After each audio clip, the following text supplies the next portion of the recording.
Sudah ada indikasi-indikasi kebangkitan PKI sudah. Dan ini perlu dikasih tahu. Apa sih kaitan PKI dengan pondok pesantren? Banyak. Karena target utama PKI itu ya pondok-pondok, saudara. Target utama yang akan dibumi hanguskan oleh PKI ya guru-guru, para ulama-ulama.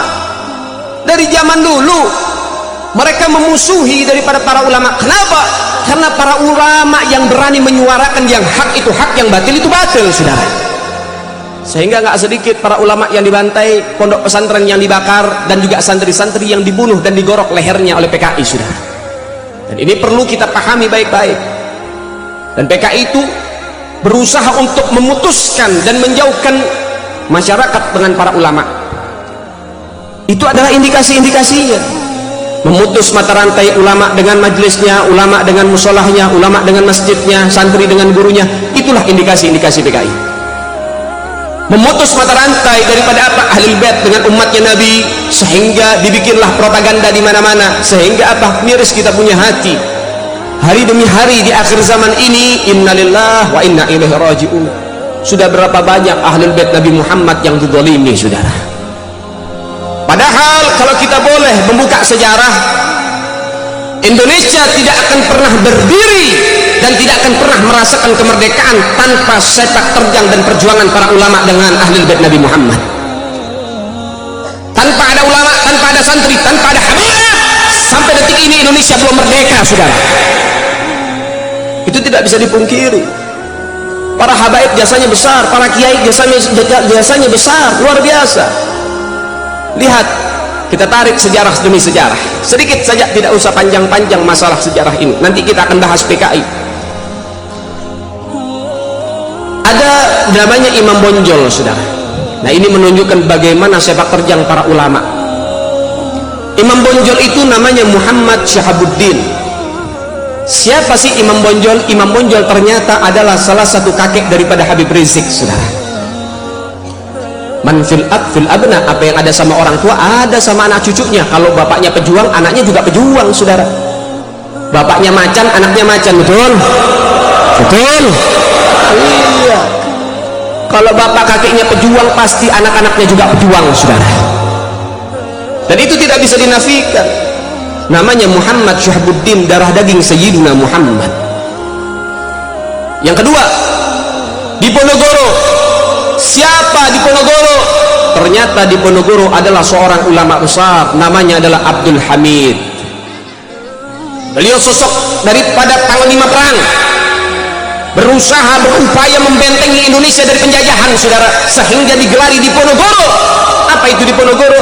Diambil dari dua suku kata. Yang pertama bahasa Arab, yang kedua dari bahasa Jawa. Dipo dari kalimat dafa yadfa'u, artinya apa? Menolak, membentengi, mengusir daripada apa?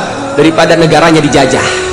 Mengusir penjajah dari negara, menolak penjajah dari negara. Negoro dari bahasa Jawa yaitu negara, artinya apa? Membentengi negaranya dari penjajahan.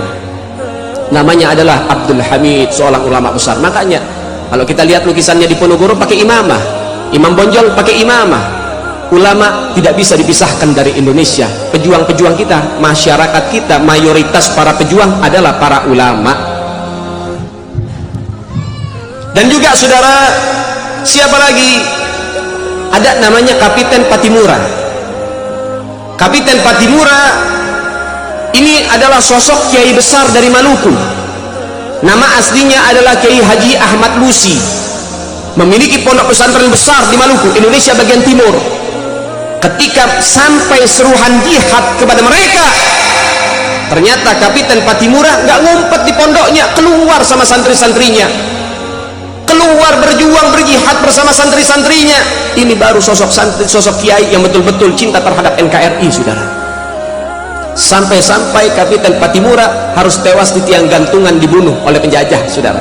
Namun mendapatkan syahidnya. Namun ada beberapa orang licik dan picik dari petinggi-petinggi negeri mulai untuk apa? Menghapus sejarah dan menipu sejarah, penipuan sejarah.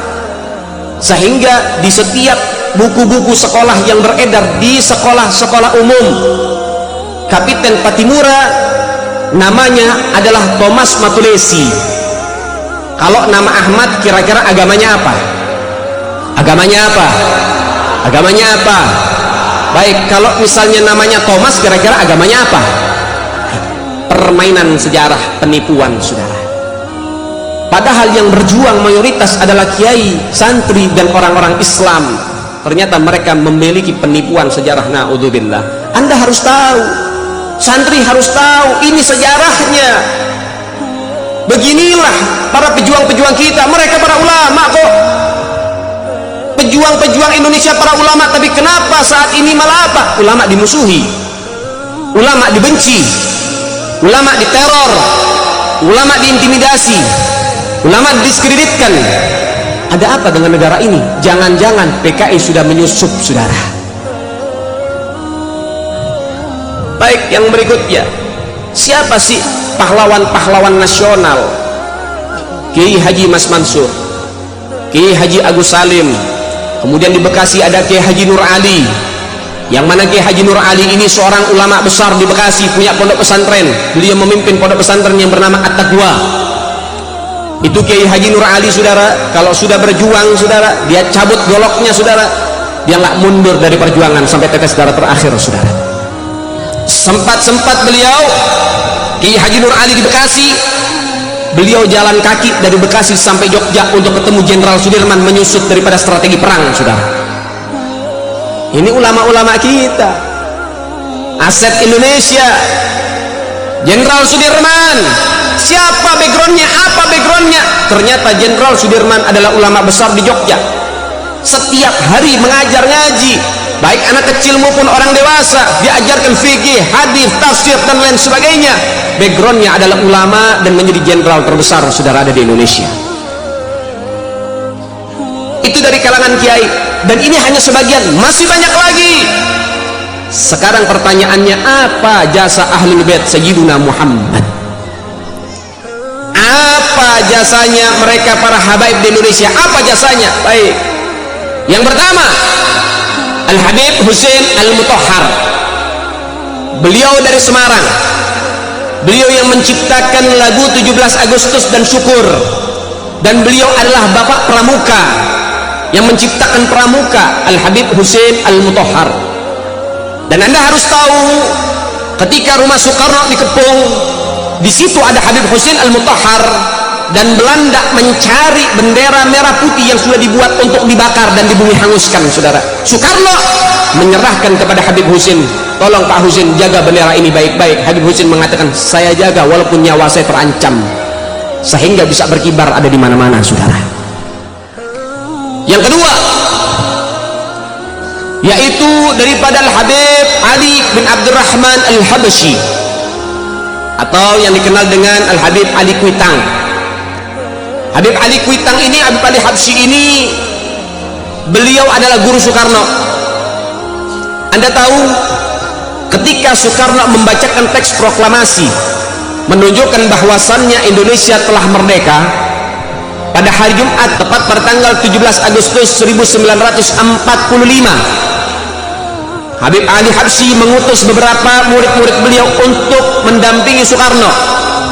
Dan Anda harus tahu, ketika pembacaan teks proklamasi, ternyata di sebelah daripada Soekarno, kira-kira 2 orang dari Soekarno ada di depan mendampingi Soekarno.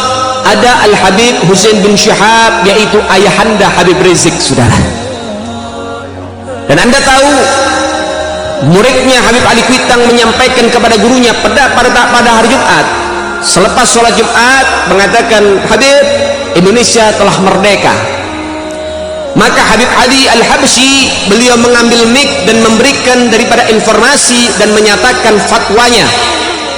Beliau mengatakan, mulai detik ini, mulai saat ini, pasang di rumah-rumah kalian dan tinggikan bendera merah putih. Indonesia telah merdeka, sebarkan ke seluruh Indonesia untuk mengibarkan bendera merah putih, saudara. Itu fatwa dari Habib Ali Kuitang, saudara. Dan juga dari mana asal merah putih? Itu fatwa dari Al-Habib Salim Al-Jufri, guru tua Al-Habib Idrus bin Salim Al-Jufri yang ada di Palu, saudara. Kemudian siapa yang membakar semangat perjuangan masyarakat di kala itu? Al-Habib Salim bin Ahmad bin Jindan. Saya punya kakek, saudara. Beliau keluar masuk penjara dari zaman Belanda, dari zaman Jepang, bahkan diancam hukuman pancung, tapi Habib Salim Jindan tidak mundur dari barisan perjuangan, saudara, sampai Indonesia mendapatkan kemerdekaannya, saudara. Sampai beliau mengenakan jubah berwarna putih dan dalamnya warnanya merah, karena dikala itu nggak boleh berkibar bendera merah putih, tapi untuk memberikan semangat kepada masyarakat ketika beliau berorasi, beliau mengebas-ngebaskan jubahnya, memberikan informasi. Untuk apa? Untuk senantiasa setia terhadap NKRI. Baik, yang berikutnya ada Syarif Hamid Al-Gadri, Sultan kedua di Pontianak. Syarif Hamid Al-Gadri inilah yang merancang dan menggambar, yaitu daripada lambang negara Garuda. Kalau misalnya yang dikatakan oleh dia, ini kan dikatakan bahwasannya Syarif Hamid Al-Gadri ini pengkhianat. Yang ngomong lebih pengkhianat lagi, lebih bejat lagi, sudah. Kalau misalnya Syarif Hamid Al-Gadri pengkhianat, ngapain lambangnya dipakai? Gak akan mungkin dipakai oleh negara. Tapi ketika lambangnya yang dibuat oleh dia, lahir dari karya tangannya, dipakai oleh negara kita, menunjukkan bahwasannya Syarif Hamid Al-Gadri adalah pahlawan, bukan pengkhianat, saudara sekalian.